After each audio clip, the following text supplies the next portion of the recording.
Buenos días. Hoy les contaré el cuento de la muerte de Mario Benedetti. Es un cuento que logré extraer de este libro, La muerte y otras sorpresas de Mario Benedetti. Y es un libro que en lo personal me gustó mucho. Es un cuento también que en lo personal me gustó mucho. Es muy lindo. Trata cerca de un diagnóstico de dos amigos y de posiblemente la muerte. Muchas gracias. Conviene que te prepares para lo peor. Así, en la entonación preocupada y amiga de Octavio, no solo médico, sino sobre todo ex compañero de liceo, la frase socorrida, casi sin detenerse en el oído de Marlano, había repercutido en su vientre, allí donde el dolor insistía desde hace 4 semanas. En aquel instante había disimulado, había sonreído amargamente y hasta había dicho: "No te preocupes, hace mucho que estoy preparado". Mentira. No lo estaba. No lo había estado nunca. Cuando le había pedido encarecidamente a Octavio que, en mérito a su antigua amistad, te juro que yo sería capaz de hacer lo mismo contigo, le dijera el diagnóstico verdadero, lo había hecho con la secreta esperanza de que el viejo camarada le dijera la verdad. Sí, pero que esa verdad fuera su salvación y no su condena. Pero Octavio había tomado al pie de la letra su apelación al antiguo afecto que los unía. Le había consagrado 1 hora y media de su acosado tiempo para examinarlo y reexaminarlo, y luego, con los ojos inevitablemente húmedos tras los gruesos cristales, había empezado a dorarle la píldora. Es imposible decirte desde ya de qué se trata. Habrá que hacer análisis, radiografías, una completa historia clínica. Y eso va a demorar un poco. Lo único que podría decirte es que desde este primer instante no saco una buena impresión. Te descuidaste mucho. Debías haberme visto, no bien sentiste la primera molestia. Y luego el anuncio del primer golpe directo.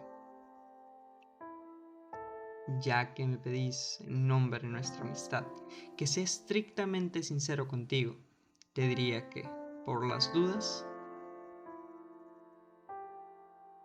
y se había detenido. Se había quitado los anteojos y los había limpiado con el borde de la túnica. Un gesto escasamente profiláctico. Había alcanzado a pensar Marlano en medio de su desgarradora expectativa.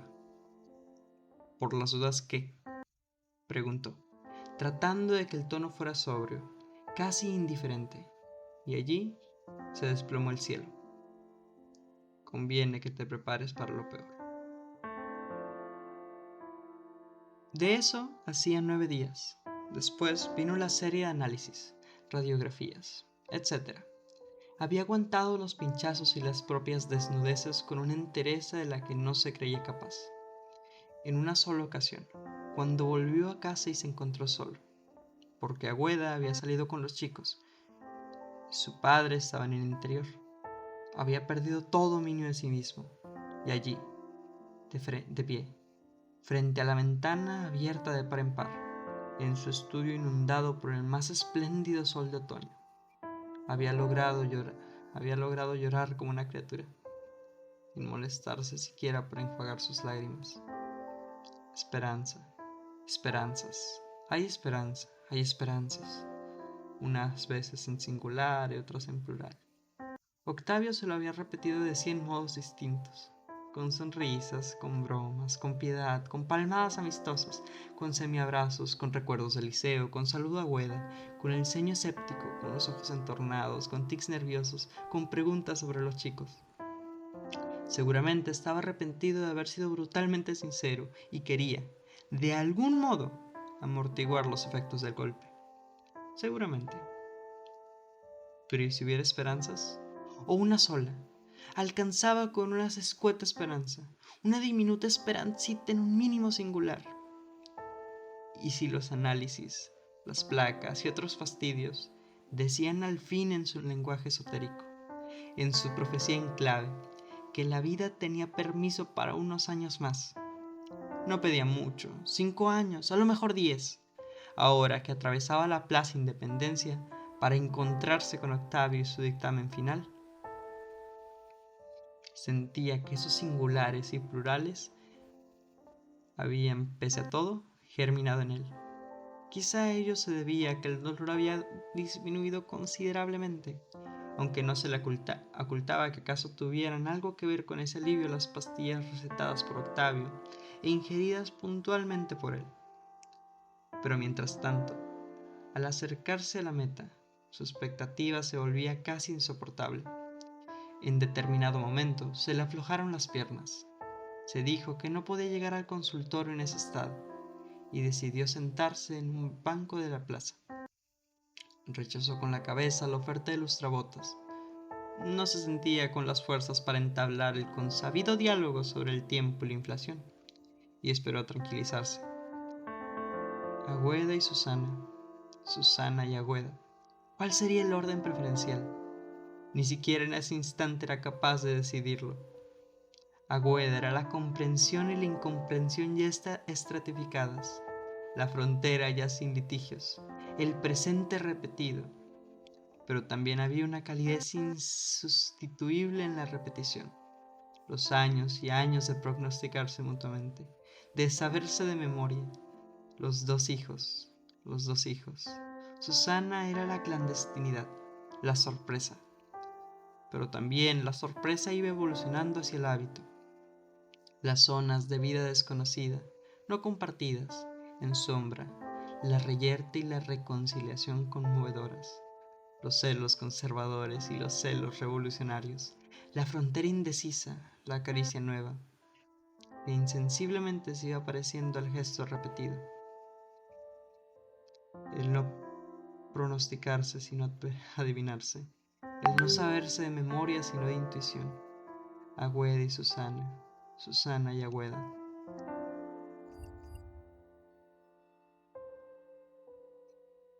No podía decidirlo, y no podía.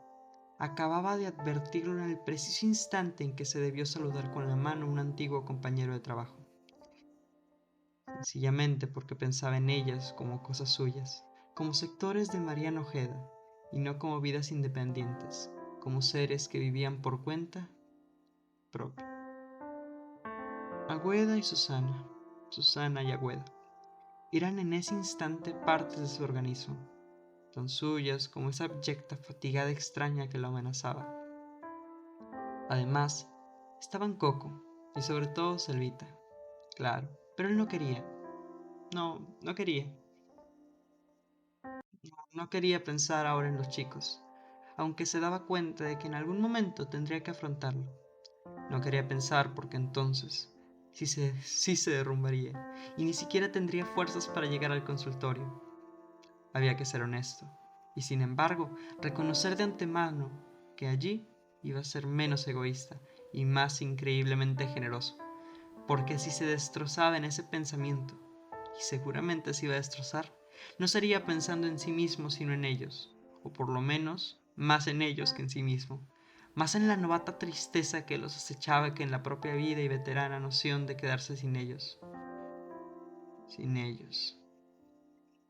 nadie, sin nada, sin los hijos, sin la mujer, sin la amante, pero también sin el sol, este sol, sin esas nubes flacas, esmirriadas, a tono con el país, sin esos pobres, avergonzados, legítimos restos de la pasiva, sin la rutina, bendita, querida, dulce, afrodisíaco, abrigada, perfecta rutina, de la cala número 3 y sus arqueos, y sus largamente buscadas pero siempre halladas diferencias, sin su minuciosa lectura del diario en café, junto al gran ventanal de Andés, sin su cruce de bromas con el mozo, sin los vértigos dulzones que sobrevienen al mirar el mar, y sobre todo al mirar el cielo, sin esa gente apurada, feliz porque no sabe nada de sí misma, que corre a mentirse, a asegurar su butaca en la eternidad o a comentar el encantador heroísmo de los otros, sin el descanso como bálsamo, sin los libros como borrachera, sin el alcohol como resorte, sin el sueño como muerte, sin la vida como vigilia, sin la vida, simplemente. Ahí tocó fondo su desesperación, y paradójicamente eso mismo le permitió rehacerse. Se puso de pie, comprobó que las piernas le respondían, y acabó de cruzar la plaza. Entró en el café, pidió un cortado. Lo tomó lentamente, sin agitación exterior ni interior. Con la mente, poco menos que en blanco, vio cómo el sol se debilitaba, cómo iban desapareciendo sus últimas estrías, antes de que le encendieran los focos del alumbrado. Pagó su consumición, dejó la propina de siempre y caminó 4 cuadras. Dobló por Río Negro a la derecha, y a la mitad de cuadra se detuvo. Subió hacia un quinto piso y oprimió el botón del timbre. Junto a la chapita de bronce, Dr. Octavio Maza, médico. Lo que me temía. Lo que me temía era, en esas circunstancias, sinónimo de lo peor. Octavio había hablado larga y calmosamente. Había recurrido sin duda a su mejor repertorio en materia de consuelo y confortación. Pero Mariano lo había oído en silencio, incluso con una sonrisa estable que no tenía por objeto desorientar a su amigo, pero que con seguridad lo había desorientado. «Pero si estoy bien», dijo tan solo, cuando Octavio lo interrogó, preocupado. «Además», dijo el médico, con el tono de quien extrae la manga de un naipe oculto, «además vamos a hacer todo lo que sea necesario y estoy seguro, ¿entendés? Seguro que la operación será un éxito. Por otra parte, no hay demasiada urgencia. Tenemos por lo menos un par de semanas para fortalecerse con calma, con paciencia, con regularidad. No te digo que debas alegrarte, Mariano, ni despreocuparte, pero tampoco es para tomarlo a la tremenda. Hoy en día estamos mucho mejor armados para luchar en contra...» Y así, sucesivamente, Mariano sintió de pronto una implacable urgencia de abandonar el consultorio, no precisamente para volver a la desesperación. La seguridad del diagnóstico le había provocado. Era increíble, una sensación de alivio, pero también la necesidad de estar solo. Algo así como una ansiosa curiosidad por disfrutar la nueva certeza. Así, mientras Octavio seguía diciendo: «Y además da la casualidad de que soy bastante amigo del médico de tu banco, así que no habrá ningún inconveniente para que tomes todo el tiempo necesario». Y Mariano sonreía. Y no era la suya una sonrisa amarga, resentida, sino, por primera vez en muchos días, de algún modo satisfecha, conforme. Desde que salió del ascensor y vio nuevamente la calle, se enfrentó a un estado de ánimo que le pareció una revelación. Era de noche, claro, pero ¿por qué las luces quedaban tan lejos? ¿Por qué no entendía ni quería entender la leyenda móvil del letrero luminoso que estaba frente a él? La calle era un gran canal, sí. Pero ¿por qué esas figuras que pasaban a medio metro de su mano eran sin embargo imágenes desprendidas, como percibidas en un film que tuviera color pero en cambio se beneficiara con una banda sonora sin ajuste, en la que cada ruido llegaba a él como a través de infinitos intermediarios, hasta dejar en sus oídos solo un amortiguado eco de los ecos amortiguados? La calle era un canal cada vez más ancho, de acuerdo. Pero ¿por qué las casas de enfrente se empequeñecían hasta abandonarlo, hasta dejarlo enclaustrado en su estupefacción? Un canal, nada menos que un canal. Pero ¿por qué los focos de los autos que se acercaban velozmente se iban reduciendo? Reduciendo hasta parecer linternas de bolsillos. Tuvo la sensación de que la baldosa que pisaba se convertía de pronto en una isla, una baldosa leprosa que era higiénicamente discriminada por las baldosas saludables. Tuvo la sensación de que los objetos se apartaban locamente de él, pero sin admitir que se apartaban. Una fuga hipócrita, eso mismo. ¿Cómo no se había dado cuenta antes?